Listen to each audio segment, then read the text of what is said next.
2024 राजनीतिक लिहाज से भी काफी अहम रहा। बहुत कुछ बड़े बदलाव इन दिनों देखने को मिले, बहुत से राजनीतिक उठापटक भी देखने को मिले। साल 2025 के स्वागत की तैयारियां काफी तेज हैं। साल 2024 में राजस्थान की राजनीति में काफी सारे जो उतार चढ़ाव थे वो देखने को मिले थे। जहां कई नेताओं ने राजस्थान की राजनीति में एंट्री मारकर सियासी माहौल बदल दिया, तो वहीं दूसरी ओर दिग्गज नेताओं को सियासी हार का सामना करना पड़ा। साल 2024 में लोकसभा के चुनाव हुए, जबकि 7 अहम सीटों पर उपचुनाव हुए। इन दोनों ही चुनाव में कुछ ऐसे दिग्गज नेता हुए जो अपना कुनबा बढ़ाने के लिए अपने रिश्तेदारों को चुनावी मैदान में उतारा था, लेकिन इस चुनावी मैदान में उन्हें सबसे बड़ी सियासी हार का सामना करना पड़ा। राजस्थान में कुछ ऐसे दिग्गज नेता हैं जिन्होंने चुनाव में शायद ही हार का सामना किया हो। इनमें अशोक गहलोत, किरोड़ीलाल मीणा, ब्रजेंद्र ओला और हनुमान बेनीवाल का नाम शामिल है। लेकिन जब इन दिग्गजों ने अपना कुनबा बढ़ाने के लिए सियासी मैदान में अपने रिश्तेदारों को उतारा तो हार ही देखनी पड़ी। लोकसभा चुनाव 2024 में अशोक गहलोत को सबसे बड़ा सियासी झटका लगा जब गहलोत अपने बेटे वैभव गहलोत को जिता नहीं पाए। वैभव गहलोत को सिरोही लोकसभा सीट से चुनाव लड़वाकर अशोक गहलोत उनकी राजनीतिक एंट्री करवाने का फैसला कर चुके थे, लेकिन वैभव गहलोत की हार के साथ अशोक गहलोत का सपना भी टूट गया। वैभव गहलोत को लगातार दूसरी बार लोकसभा चुनाव में हार का सामना करना पड़ा।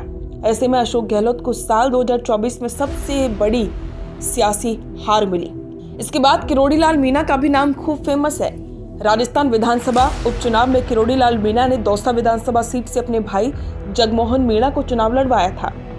इसके लिए किरोड़ीलाल मीणा ने अपनी पूरी ताकत भी झोंक दी थी, लेकिन सामने सचिन पायलट के दबदबे की बड़ी चुनौती थी। इस चुनौती की वजह से किरोड़ीलाल मीणा अपने भाई जगमोहन मीणा को जिता नहीं पाए।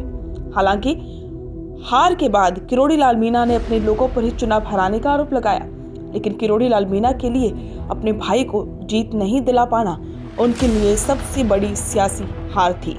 हनुमान बेनीवाल ने भी विधानसभा उपचुनाव में अपनी पत्नी को उतारा था।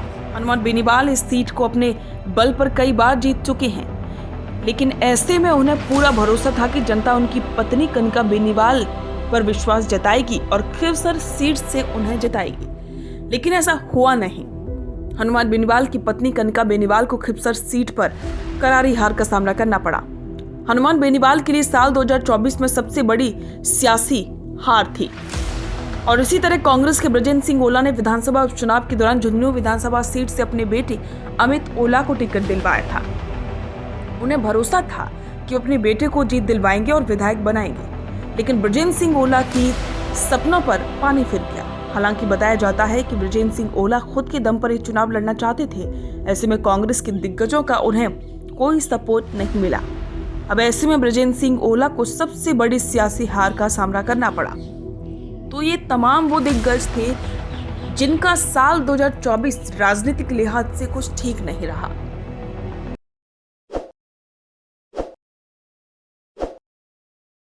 ताज़ा खबरों के लिए विजिट करें द फैक्ट इंडिया की वेबसाइट और डाउनलोड करें द फैक्ट इंडिया ऐप।